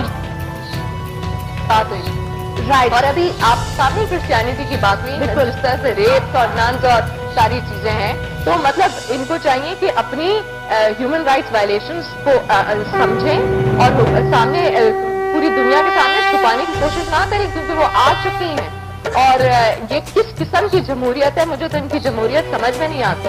ये किस किस्म का इनक्रेडिबल इंडिया है कि अपनी जमहूरियत जो है उसके पीछे जो है अपने हिंदू फंडामेंटलिस्ट और हिंदू जो सारे इनके एक्सट्रीमिस्ट फैक्शंस हैं उनकी सारी जो गलतियां वो छुपाते रहते हैं और कभी सामने नहीं आते हैं। तो मतलब एक सिर्फ इसमें और हिंदू राइटर्स ने इंडिया से बैठ के लिखा है। देखिए एक बात ध्यान में रखिएगा कि इंडिया के अंदर भी सैफरॉन ब्रिगेड, इनके जो ज़ायनिस्ट हैं, आरएसएस, बजरंग दल, बीजेपी के खिलाफ एक शदीद गुस्सा मौजूद है। और some of the finest Indian minds, चाहे वो सिख हों या हिंदू हों या दलित हों, शूद्र हों, ईसाई हों, क्योंकि ये सारी वो कौमें हैं जो कि बुरी तरह पिट रही हैं इस वक्त इस हिंदू ज़ायनिज्म के हाथों। और उन्होंने इतना खिलाफ लिखना शुरू किया है इस बात के कि खुद इंडियन मीडिया इस बात के बावजूद कि जो वो दुनिया को प्रोजेक्ट कर रहे थे और वेस्टर्न मीडिया जो उनको सपोर्ट कर रहा था वो तो एंटी पाकिस्तान, लेकिन उनके सेकंड टियर लीडरशिप जो थी मीडिया में, सेकंड टियर जो लिखने वाले थे, उन्होंने उनका सारा खेल एक्सपोज करके रख दिया। हत्ता कि कई जगहों पे तो जैसे हमने अर्ज किया बीबीसी वगैरह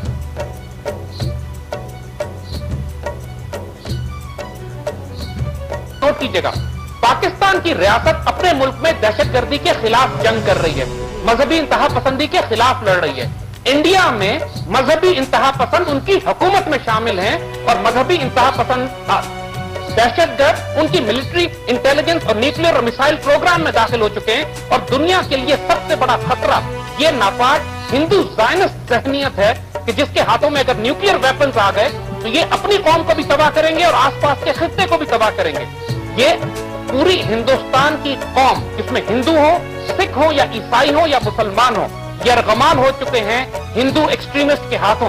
आप इंडियन मीडिया को उठा के देखिए, उनमें बहुत अच्छे लोग हैं जो लिख रहे हैं इस बात को। जिस तरह अभी आपने इंटरव्यू सुनाया था उस इंडियन साहब का, लोग एक्नॉलेज कर रहे हैं कि ये सारी दहशतगर्दी Indian establishment, Indian extremist, Indian fascist और हिंदू ज़ायनिस्ट कर रहे हैं, जो अब हुकूमत और बीजेपी तक में शामिल होकर, कांग्रेस में शामिल होकर एक मेन स्ट्रीम पॉलिसी बना रहे हैं जिसकी बुनियाद हिंदुत्व या हिंदू एक्सट्रीमिस्ट आइडियोलॉजी पे है, जो पूरे खित्ते और दुनिया के लिए खतरा है। दुनिया को इंडिया पे निगाह करनी चाहिए। पाकिस्तान प्रॉब्लम नहीं है, इंडिया प्रॉब्लम है। इंडिया डिसइंटीग्रेट भी होने वाला है और इसके खतरनाक हथियार इनके दहशतगर्द हुक्मरानों के हाथ में आने वाले हैं जो एक ज़ायनिस्ट आइडियोलॉजी को फॉलो करते हैं। और ये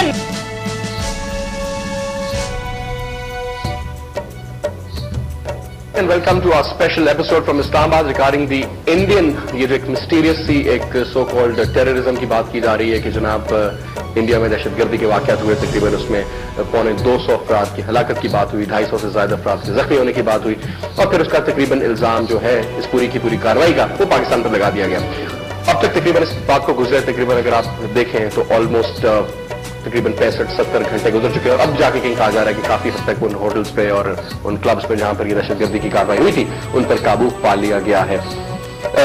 नरेंद्र मोदी की बात करें तो उन्होंने भी पाकिस्तान को इस चीज का स्ट्रेट अवे पाकिस्तान के ऊपर पिन पॉइंट किया। अभी किस्सा शुरू ही हुआ था तो उंगली पाकिस्तान की तरफ उठना शुरू हो गई इंडियन आर्मी की तरफ से भी, और जितने भी उनका ओवरऑल एक प्लान था, एक मास्टरमाइंड था, उसने हर चीज को पाकिस्तान की तरफ इंडिकेट किया। जनाब की शनाख्ती कार्ड मिल रहे हैं और क्रेडिट कार्ड मिल रहे हैं और एक कश्ती आई और इस तरह से बच्चों वाली कोई कहानी थी कि कोई टेररिज्म की जो कार्रवाई थी गालिबन वो पाकिस्तान ने के ऊपर उसका वो पूरे का पूरा प्रेशर। अब ये पूरे का पूरा खेल था क्या, इसी हवाले से आज के प्रोग्राम में गुफ्तगू करेंगे। इंडियन मोटिव्स है क्या, ये दहशतगर्दी की जो पूरी की पूरी एक एपिसोड था, इसके पीछे क्या सिलसिला था।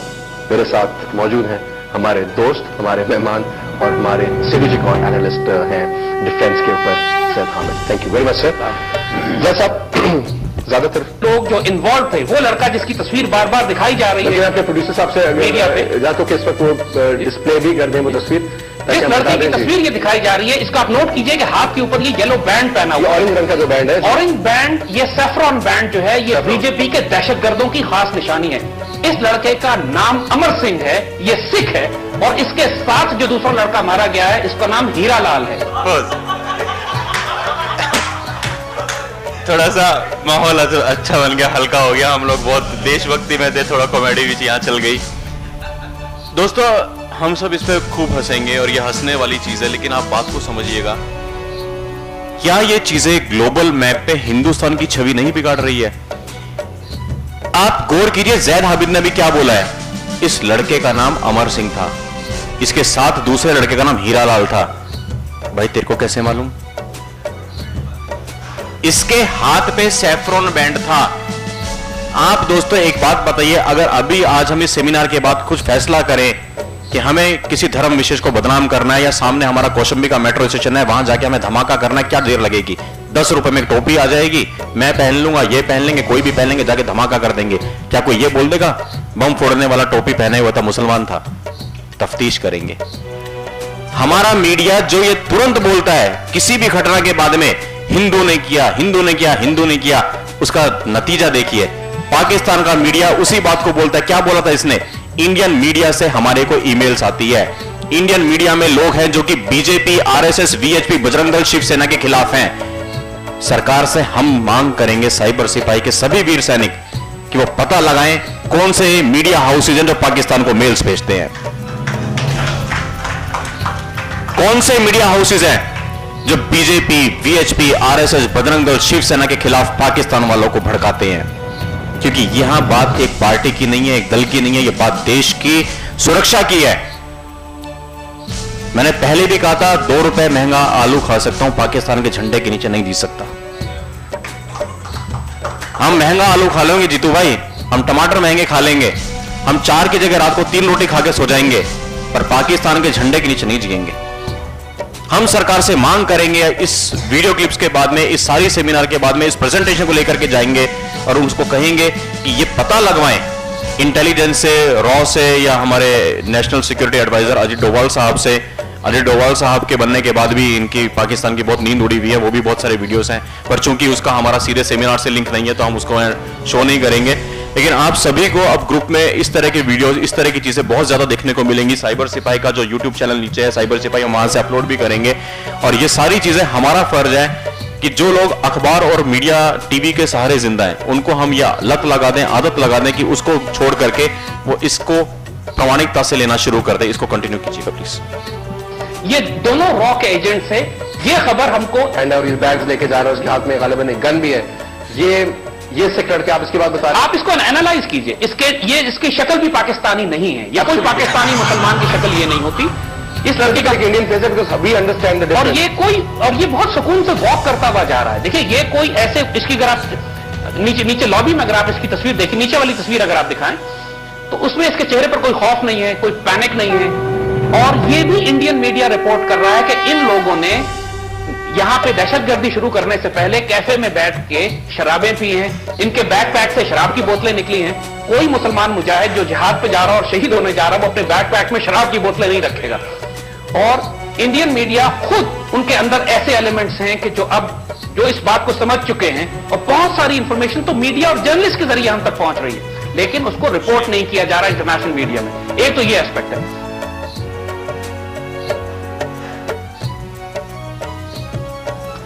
बीजेपी सर एक एक्सट्रीमिस्ट जमात हमेशा से। क्या कुछ हुआ गुजरात में, क्या कुछ नरेंद्र मोदी ने किया, मैं उस डिटेल में तो जाऊंगा नहीं, जो फिर ही has the audacity to blame Pakistan for all this.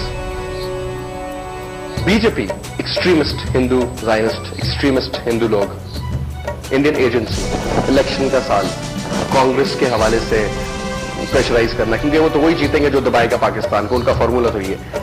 एक तो ये ड्रामे का चले, हमने देखे जो भी बॉम्बे में ड्रामा इन्होंने किया, उन्होंने मिलकर के उसका, ये इतना बड़ा एक से एक अब इवेंट निकल रहा है। अभी चीजें आप समझ नहीं रहे जैसा उनके हाथ से ये चीजें निकलती जा रही हैं, इवेंट्स जो है। देखिए बीजेपी का ट्रैप देखिए, जो उन्होंने पूरी दुनिया के लिए और अपनी कौम के लिए और इवन कांग्रेस की गवर्नमेंट के खिलाफ जो ट्रैप इन्होंने सेट किया, बीजेपी की प्रॉब्लम देखें क्या है। प्रॉब्लम यह है कि ये दहशतगर्दी करते रंगे हाथों पकड़े गए थे। दहशतगर्द तो ये पुराने हैं। नरेंद्र मोदी की जो आपने बात की कि 5000 मुसलमानों को गुजरात में तो जिंदा जला चुका है, बिल्कुल। और इस शख्स का ये बैकग्राउंड है। ये जमात है जो बीजेपी रिप्रेजेंट करती है। और बीजेपी चूंकि पॉलिटिकल एक प्रोसेस में अपने आप को एक कॉम्पिटिटर समझती है कांग्रेस के मुकाबले में, और उम्मीद इसको यह है कि अगली ये बना सकेगी।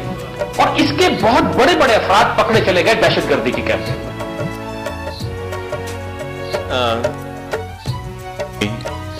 इसके आखिरी के लफ्ज जैसे ही मैंने सुने, मैंने भी कुछ यहां पे नोट किया है, आप सबने गौर किया होगा। जैन हामिद क्या बोल रहा है कि बीजेपी एक पॉलिटिकल प्रोसेस में है और बीजेपी को लगता है कि वो कांग्रेस के मुकाबले खड़ी हो सकती है। हम जीत गए, बहुत खुशी की बात है। आज बीजेपी दुनिया की सबसे बड़ी सदस्यों वाली पार्टी है। लेकिन सवाल यहां पे बीजेपी का नहीं है, सवाल यह है कि कांग्रेस को अपना प्रवक्ता पाकिस्तान में क्यों बैठाना पड़ा। कांग्रेस को अपना प्रवक्ता पाकिस्तान में क्यों बैठाना पड़ा। इसने एक बार भी कांग्रेस की मजम्मत नहीं करी, एक बार भी कांग्रेस को गाली नहीं दी। बार बार क्या बोल रहा है कि कांग्रेस के खिलाफ, कांग्रेस की सरकार गिराने के लिए बीजेपी ने बॉम्बे में खुद हमला कराया कि देश में ऐसा माहौल बने और बीजेपी की सरकार है। मतलब कि पाकिस्तान पूरी तरह से चाहता है कि हिंदुस्तान में कभी भी बीजेपी की सरकार ना आए। ये बारीक पॉइंट है जो कि हमें पकड़ के आगे लेके जाना है। देश के आम नागरिक को ये चीज समझानी है कि पाकिस्तान ये चाहता है हिंदुस्तान में किसी भी कीमत पे बीजेपी की सरकार ना आए, यहां कांग्रेस की सरकार रहे। अगर हम पूरे इलेक्शन कैंपेन में पार्टी जो भी करती है करती रहे, लाखों रुपए करोड़ों रुपए जो रैली वगैरह होती है, हम सिर्फ एक लाइन देशभक्तों तक पहुंचा दें कि भाई साहब पाकिस्तान चाहता है कांग्रेस की सरकार आए, आप क्या चाहते हो। कोई बड़ी रैली की जरूरत नहीं, कोई बड़े तुम्हारे इल्जामात विक्रम सूद, तुम्हारे इल्जामात इतने भौंडे और औंधे हैं कि उन्हें सीधा करने को जी नहीं चाहता। बस पूरी पाकिस्तानी कौम की तरफ से तुमसे ये आखिरी जुमला कहूंगा, क्योंकि तुम मेरा ये प्रोग्राम भी जरूर देखोगे और मिर्चें लगेंगी और यकीनन बहुत जोर से लगेंगी, क्योंकि मैंने वैसे भी मैं खाना पकाते हुए भी मिर्चें बहुत डालता हूं और तुझे पकाते हुए भी मिर्चें बहुत लगा रहा हूं मैं, तो बहुत जोर से लगेंगी। तो विक्रम सूद, अर्ज़े वतन के मुहिब वतन बच्चे, अभी तुम्हारे लिए मेरा ये इंट्रो अपलोड भी कर देंगे, तो सुन लो। पाकिस्तान की तरफ अपनी काली मैली और चीपड़ ज़दा आंख उठाना छोड़ दो। बहुत बर्दाश्त कर लिए, अब ये उंगलियां घुसेड़ कर आंखें बाहर निकाल लेंगे। बहुत हो गया। और ये मासूम बनने का नाटक भी छोड़ दो। ये तालिबान हमारे नहीं तुम्हारे एजेंट हैं, तुम्हारे पेरोल पर हैं। क्योंकि जिस मुल्क में, और दलील से बात करूंगा, जिस मुल्क में विश्व हिंदू परिषद, बजरंग दल, राष्ट्रीय सेवक संघ और शिवसेना जैसी इंतहा पसंद तंजीमें सरकारी सरपरस्ती में, वहां मुसलमानों की सफों में किसी खारजी गिरोह को तालिबान बनाकर घुसेड़ दे, कोई अचंभे की बात नहीं है। जहां विश्व हिंदू परिषद हो, अपना मुल्क संभालो, हैं? अपना मुल्क संभालो, अपने सेकुलर भारत की अर्थी उठने से बचाओ, क्योंकि उसका राम नाम सत करने के लिए तुम्हारे इंतहा पसंद बच्चे वहां मुसलमानों को जबरन हिंदू बना रहे हैं, जिससे तुम्हारा मकरू चेहरा दुनिया के सामने खुलकर वाज़ेह हो रहा है। पाकिस्तान के पीछे पड़ने के बजाय अपना पिछवाड़ा देखो भैया, अपना पिछवाड़ा देखो भैया। अगर कहीं कोई बजरंग दल का सुसरा तुम्हारी वाट लगाने के लिए डंडा लेकर तो नहीं खड़ा है। आमिर लियाकत, इस तरह से मुबशिर लुकमान, वो भी आई एम श्योर निशान भाई ने देखे होंगे वीडियोस। पाकिस्तान के सभी लोग, बहुत कम गिने चुने नाम है जो वहाँ पे सेंसिबल हैं, जैसे हसन निसार साहब है या सेठी साहब है, नजम सेठी, और दो चार लोग अच्छे हैं वहाँ पे, बाकी मोरलेस। लेकिन बड़ी बात क्या निकल रही है, VHP, BJP, बजरंग दल, शिवसेना, इनको इतना खौफ क्यों है? जिस दिन हमने आम हिंदुस्तानी को ये चीजें दिखा दी और समझा दी, तो हमें ये नहीं बताना पड़ेगा कि देशभक्त कौन है हिंदुस्तान में।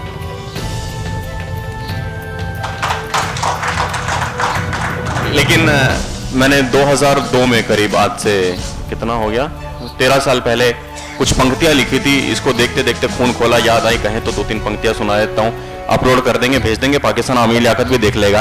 हम तो किसी का रखते नहीं ना भाई साहब, मिला है तो फिर रिटर्न गिफ्ट दे ही देंगे ना उसको। हाँ बिल्कुल, हाथ जोड़ के वापस देंगे आमिर लियाकत को, और ये तो पक्का अपलोड होगा अगर आपको, और ये आमिर के तो फोन पे भेज देंगे, उसको तो व्हाट्सएप भी है। लिखा था, पूरी याद नहीं है कविता, 2-3 लाइन्स हैं। ये हम सभी साइबर सिपाहियों की तरफ से इस पागल आदमी को, कि जब जब भी तू जंग छेड़ता है या कोहराम लाता है, जब जब भी तू जंग छेड़ता है या कोहराम लाता है, भगवान के घर से हमें जीत का पैगाम आता है।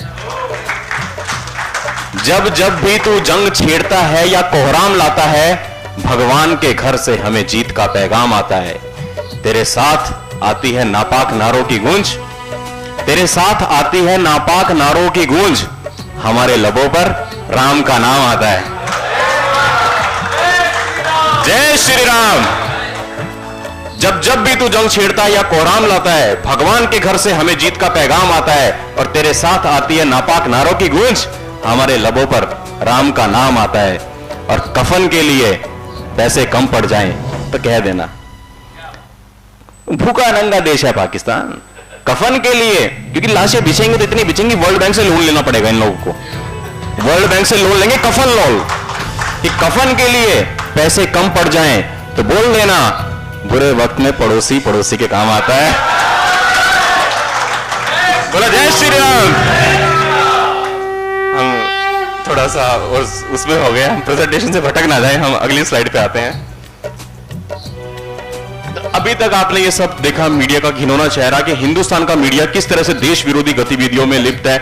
ग्लोबल मैप पे हिंदुस्तानी मीडिया का हवाला देकर के पाकिस्तान के न्यूज चैनल्स कैसे हमारे देश की छवि को बदनाम कर रहे हैं। इस देश के हिंदू और मुसलमानों को लड़वाने की साजिश चल रही है।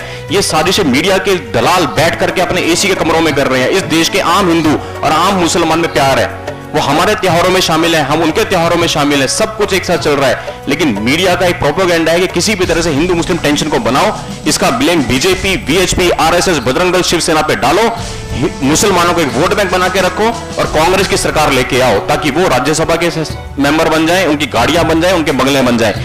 ये चीज हमारे को, बस आज की पूरी सेमिनार का निचोड़ है कि हमें ये आखिरी की जो 1 मिनट की बात मैंने बोली है, ये आम आदमी तक पहुंचानी है। इसमें अब कौन पहुंचाएगा? हम पहुंचाएंगे। हम कौन है? हम बोलो। संजीव भाई ने बहुत अच्छी ये पोस्ट लिखी थी इस प्रेजेंटेशन में। प्रत्यक्ष रूप से मैं बार बार नेहा जी का धन्यवाद कर रहा हूं, जतिन भाई का कर रहा हूं, अप्रत्यक्ष रूप से वीके सिंह साहब का किया, मुरली भाई का किया, आपका भी है। ये संजीव भाई ने बहुत अच्छा इस पर लिखा था कि 12 वर्ष के एक छोटे से बालक के दिलो दिमाग पर 13 अप्रैल 1919 का जलियांवाला बाग कांड की जो विभत्स घटना थी, ऐसा प्रभाव डालती है कि वो बालक आगे चल करके अंग्रेजों के गले की घंटी बन जाता है। सरदार शहीद भगत सिंह जी, जो निशांत भाई ने तो अपना नाम भी वही रखा हुआ है, आज तक इनका प्रोफाइल उसी नाम से है, भगत निशांत सिंह। सबके लिए प्रेरणा के स्रोत हैं। सोचो, एक घटना जलियांवाला बाग में उस बालक के मन पे, ऐसे ही हमारे संजीव भाई का बालक 14 साल का बच्चा जो बोल रहा है पापा आप दिल्ली जा रहे हो हिंदुत्व के लिए, और संजीव भाई ने कभी कुछ नहीं बोला। और जब गाड़ी में पेन ड्राइव में वो गाना बजा, वो गाना प्ले होने के बाद में जब उसने उसका मुखड़ा सुना, पहला अंतरा सुना, दूसरा अंतरा सुना, तो एक लाइन जो संजीव भाई मिस कर गए आज बोलने से, इन्होंने कल एयरपोर्ट से उतरते मुझे रात को बोली थी, हमारे भतीजे ने बोला था पापा ऑल द बेस्ट, तो बोल दिया इन्होंने। एक लाइन जो मेरे दिल को छू गई थी, जो ये आज मिस कर गया, आप समझ गए कौन सी लाइन? पल कोहली हमारा भतीजा क्या बोला? पापा आप हिंदुत्व के लिए नहीं जा रहे हो, आप देश के लिए जा रहे हो। 14 साल का बालक सिर्फ हमारे गाने को सुनकर के ये बोलता है कि पापा आप देश तोड़ने नहीं जा रहे हो, आप देश जोड़ने जा रहे हो। ये साइबर सिपाही है। आगे आते हैं, नेक्स्ट स्लाइड में यही सारी बातें खटखट करके शुरू कर दीजिए कि जब भगत सिंह जी बन सकते हैं, जलियांवाला बाग कांड का बदला ले सकते हैं। इस हॉल में हमारे सामने ये शख्स खड़े हैं, इनका नाम महताब भाई, महताब ही है ना आपका नाम? आओ जरा आप इधर आइए।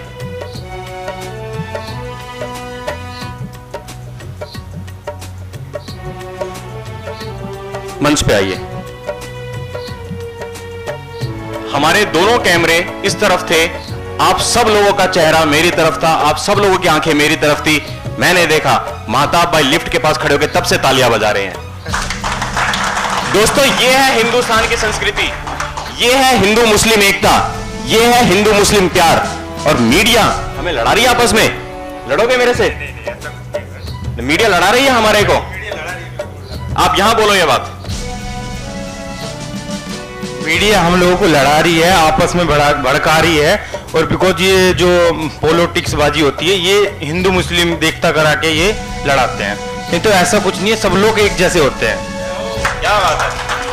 मेहताब भाई हमसे नाराज हैं, ये हमारे होटल स्टाफ से। इन्होंने 1 बजे के लिए लंच का हमने इनको बोला था, 3 बज चुके हैं, वहां से इशारा भी कर रहे थे।